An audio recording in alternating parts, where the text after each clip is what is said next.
नमस्कार, कसे आहात सर्व? मस्त आहात ना? मस्तच राहा. सर्वांना सर्वप्रथम श्री स्वामी समर्थ. तुम्हाला सर्वांना आजचा दिवस खूप छान आनंदाचा आणि आरोग्यदायी जाओ. तर ही जी तयारी आहे ना, ही आता जी थंडी, गुलाबी थंडी जी आपण म्हणतोय ना, ती जी सुरू होते त्याची ही तयारी आहे. जसं ऋतू बदलत जातात तसं आपल्याला जसं आपला आहार, खानपान आपल्याला सगळं बदलावं लागतं. थोडेफार चेंजेस करावे लागतात. तर तसंच झाडांच्या बाबतीत सुद्धा आहे. तर इतकी सारी झाडं लावलेली आहेत, तर ती फक्त लावून उपयोग नाही आहे. त्याची वेळोवेळी आपण जर काळजी प्रॉपर घेतली, तर ती झाडं वर्षानुवर्ष आपल्यासोबत राहतात. आपल्याला छान छान फुलं देतात. आपल्याला छान छान आपल्यासोबत वेळ घालवतात ते पण. तर बघा मी झाडांना काय घालते आता फक्त ना, हे जे कंपोस्ट आहे म्हणजे गांडूळ खत आहे, वर्मी कंपोस्ट आणि शेणखत, बस हे 2च खतं मी सध्या झाडांना घालते. कारण आता थंडीमध्ये ना बरीचशी झाडं डॉर्मेन्सी पिरियडमध्ये जातात, म्हणजेच ती झोपलेल्या अवस्थेमध्ये जातात, तेवढी ॲक्टिव्ह राहत नाहीत. तर म्हणून खूप जास्त खतांचा मारा झाडांवर करायचा नाही. पण फक्त सीझन थोडासा चेंज होतो आहे, तर त्यानुसार झाडांना थोडीशी ऊब मिळाली पाहिजे. तर म्हणून मी ही खतं घालते. आणि नर्सरीतून एक छान गार्डन अप असं एक खत आणलं होतं, तर ते थोडंसं झाडांना घालते. आणि आता थंडीमध्ये ना ऊन बरंचसं कमी मिळतं, तर त्यामुळे झाडांना पाणीसुद्धा ना बेतानेच घालायचं. जर माती सुकलेली असेल तर तेव्हाच तुम्ही शक्यतो झाडांना पाणी घाला.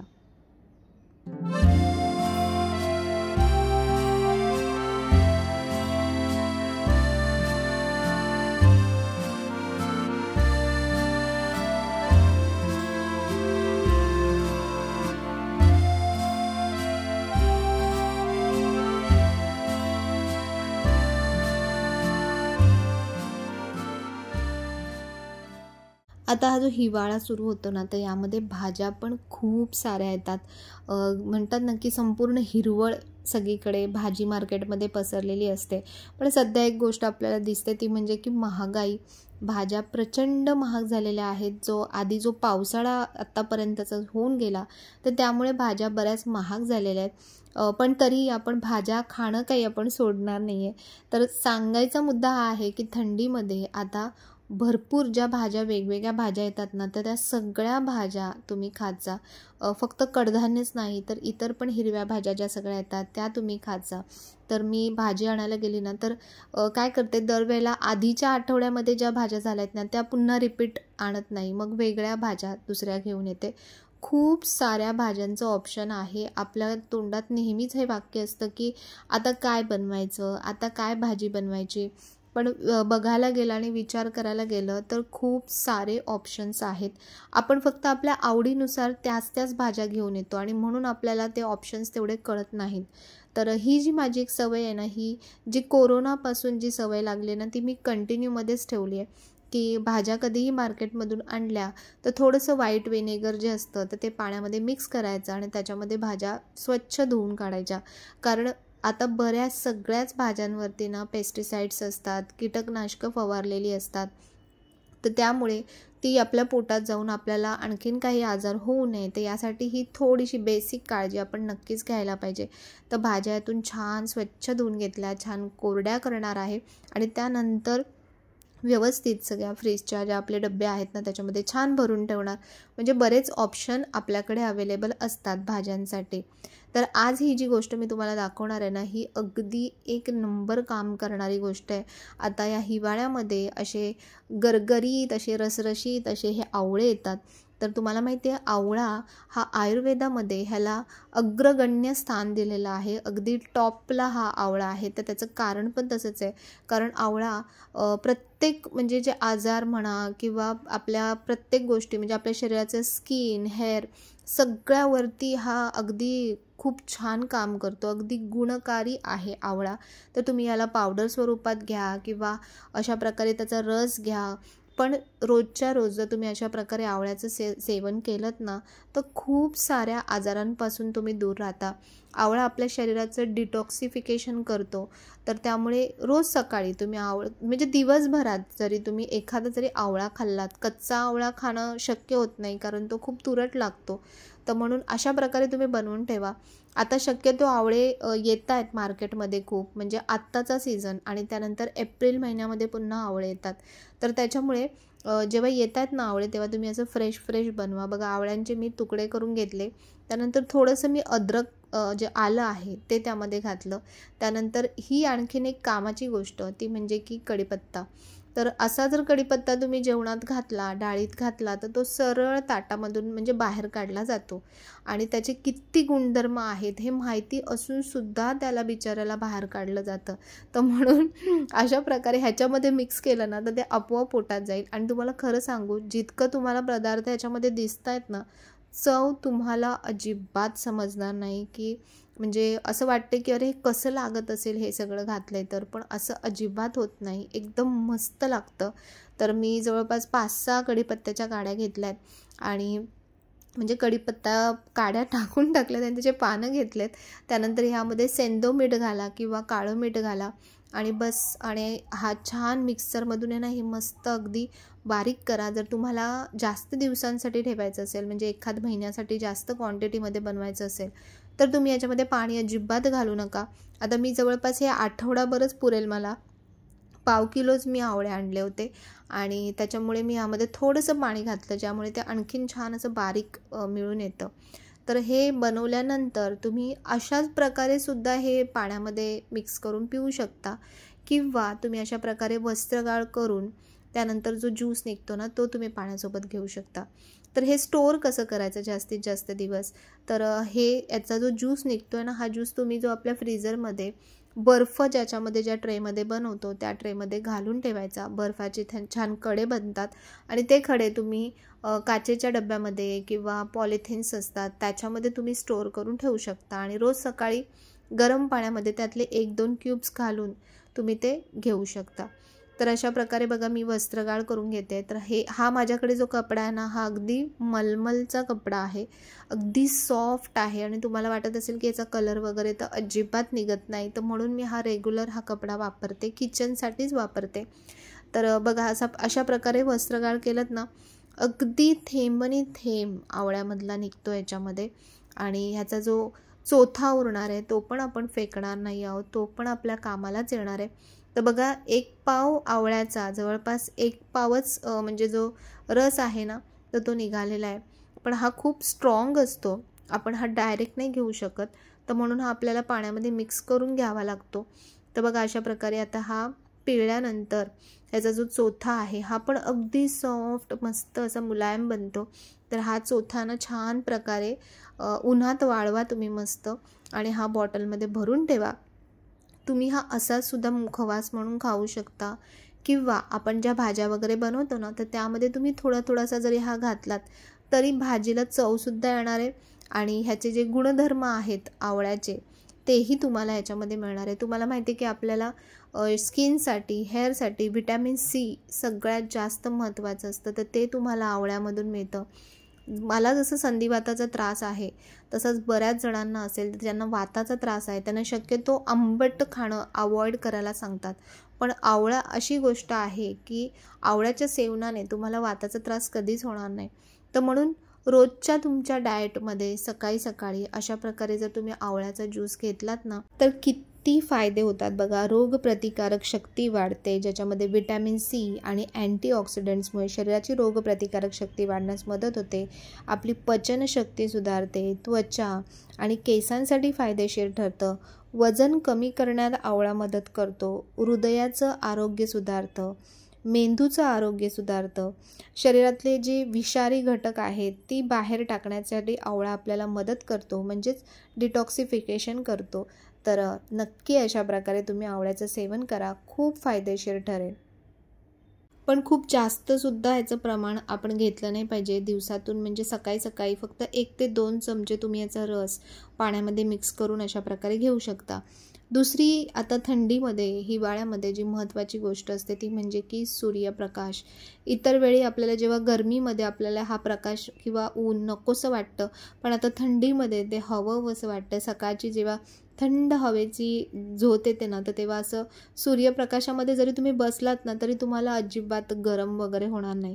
तर मी सकाळचं असं मस्त इथे जे ऊन येतं ना म्हणजे म्हणतात ना की खरंच स्वामींच्या कृपेने इथे सकाळचं जे ऊन येतं त्यामुळे खूप बरं वाटतं. मी 10 मिनटं का होईना इथे सकाळचं बसते, माझं छान तो आवळ्याचा सरबत आहे तो घेते आणि त्याच्यासोबतच मस्त असं पुस्तक वाचते की ज्यामुळे सगळ्याच चांगल्या आणि पॉझिटिव्ह गोष्टी आपल्या शरीरामध्ये प्रवेश करतात आणि त्याचा खूप चांगला प्रभाव आपल्याला आयुष्यामध्ये बघायला मिळतो. तर हे जे पुस्तक आहे ना, हे श्यामची आई पुस्तक आहे आणि साने गुरुजींनी इतकं सुंदर याच्यामध्ये एक एक कथा आहेत ना, अगदी साध्या सरळ, पण त्याच्यामधून इतके संस्कार त्यांच्या आईने वडिलांनी त्यांच्यावरती घडवले आणि त्यांनी शब्दरूपी पुस्तकामध्ये इतक्या सुंदर पद्धतीने मांडलेत. तर अशी वेगवेगळी पुस्तकं आपण वाचत राहिलं पाहिजे. फक्त मोबाईल घेऊन आपण बसलो ना, तर काय होतं, आपण खूप चुकीच्या गोष्टी अशा वेळी बघत असतो आणि चुकीच्या गोष्टी आपल्या डोक्यामध्ये घुसत असतात. तर त्यापेक्षा चांगल्या गोष्टी कराव्या आणि सगळ्या चांगल्या गोष्टी एकत्र जुळून आल्या ना की नक्कीच त्याचे चांगले प्रभाव आपल्याला बघायला मिळतात. तर अशा प्रकारे सकाळी ऊन घेतलं पाहिजे, ज्यामुळे तुमच्या म्हणजे शरीरामध्ये जे आपण नेहमी म्हणत असतो विटॅमिन डी कमी आहे, B12 कमी आहे, तर ती जी कमतरता आहे ना ती आपोआपच भरून निघते. बघा, सगळं निसर्गातच अवेलेबल आहे, सगळं आपल्या हातात आहे. फक्त आपण थोडासा त्यासाठी वेळ दिला पाहिजे आणि थोडेसे आपले पेशन्स ठेवले पाहिजेत. पुढची सगळ्यात महत्त्वाची गोष्ट जी येते ती म्हणजे की स्किन आणि हेअर. आता हिवाळ्यामध्ये ना त्वचा अगदीच रखरखीत आणि अशी निस्तेज अशी होऊन जाते. केस पण जसं झाडांना जसं पतझड सुरू होतं ना, तसं अक्षरशः केसांचं पतझड सुरू होतं. म्हणजे जिथे तिथे घरामध्ये सगळीकडे केसच केस दिसतात. तर खूप ते टेन्शन येऊन आणखीन जास्त केस गळायला लागतात. तर म्हणून असं होऊ नये म्हणून थोडी आपण काळजी घेणं पण तेवढंच गरजेचं आहे. तर आपण जे खातोय ना, आता जो हा आवळ्याचा ज्यूस म्हणा किंवा इतर ज्या गोष्टी आपण खाणार आहोत, तर आहारातूनच आपल्याला बऱ्याचशा गोष्टी मिळत असतात. तर म्हणून आपला आहार संतुलित आणि व्यवस्थित असणं खूप गरजेचं असतं. तर तसंच केसांना तुम्ही रेग्युलर तेलाने मालिश करत जा, ज्यामुळे केसांची मुळं अगदी छान मजबूत होतात. म्हणजे जसं पानं बघा, जितकी पानं गळतात ना तितकंच नंतरच्या ऋतूमध्ये तेवढाच झाडांना पुन्हा बहार येतो. तर तसंच आपले केससुद्धा आता गळत जरी असतील ना तरी तुम्ही काळजी करू नका. तुम्ही तुमचा आहार व्यवस्थित ठेवा, तुमचं रुटीन व्यवस्थित ठेवा. जितके केस गळत आहेत ना तितकेच डबल केस पुन्हा यायला सुरुवात होईल. तर म्हणून केसांना ना मी नेहमी असा लाकडी जो कोंब येतो ना त्याने छान कोंब करून घेते. त्यानंतर सकाळी मी हे 10 मिनटं नेहमी स्वतःसाठी देते. म्हणजे छान मॉइश्चरायझर पहिले व्यवस्थित स्किनला लावून घेते. ते छान म्हणजे मर्ज होऊ देते स्किनमध्ये, थोडासा मसाज करायचा आपल्या स्किनला आणि त्यामुळे काय होतं, जी दिवसभराची जी म्हणतात ना की एक प्री प्लॅनिंग किंवा प्रिपरेशन स्किनसाठी, तर हे खूप महत्त्वाचं असतं. मॉइश्चरायझर लावल्यानंतर सनस्क्रीन लावणंसुद्धा तितकंच गरजेचं असतं. बऱ्याच जणांना असं वाटतं की आपण फक्त बाहेर जाऊ तर तेव्हाच फक्त सनस्क्रीन काम करतं, तर तसं नसतं.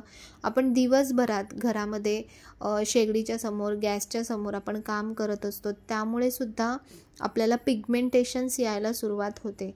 तर म्हणून आणि थंडीमध्ये स्किन स्पेशली खूप रुक्ष अशी दिसायला लागते. तर म्हणून जर अशा प्रकारे तुम्ही तुमचं रुटीन स्किनचं वगैरे व्यवस्थित ठेवलं तर या सगळ्या गोष्टींपासून नक्कीच तुम्ही आपल्या म्हणजे त्वचेचं आपलं रक्षण करू शकतो.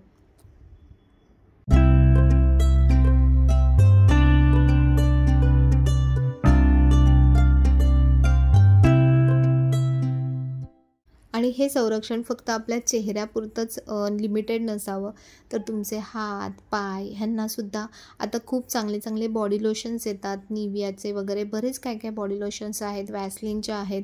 तर ते तुम्ही वापरत चला. अंघोळ केल्या आपण लगेचच जर स्किनला अशा प्रकारे व्यवस्थित छान लावलं ना, तर आपली स्किन खूप मस्त राहते.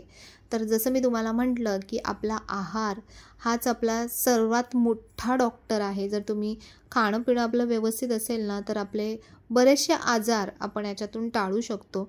तर मी जे मागच्या वेळी पण तुम्हाला दाखवले होते की ताईंकडून मी लाडू बनवून घेते. तर आता जसं थंडीचा सीझन सुरू झाला आहे, तर पुन्हा मी ताईंकडून लाडू बनवून घेतलेत आणि लाडू बघूनच तुमच्या तोंडाला पण पाणी सुटलं असेल ना. तर इतके चविष्ट असे लाडू बनवलेत ना. या लाडूमध्ये खूप ताकद आहे. सकाळी सकाळी बाहेर निघताना किंवा घरात जरी तुम्ही असाल तर चहा घेताना चहासोबत तुम्ही हा एक लाडू खाल्लात ना, तर तुमची बऱ्याचशा ज्या कमतरता आहेत आपल्या शरीरातल्या त्या त्याच्याने भरून निघतात.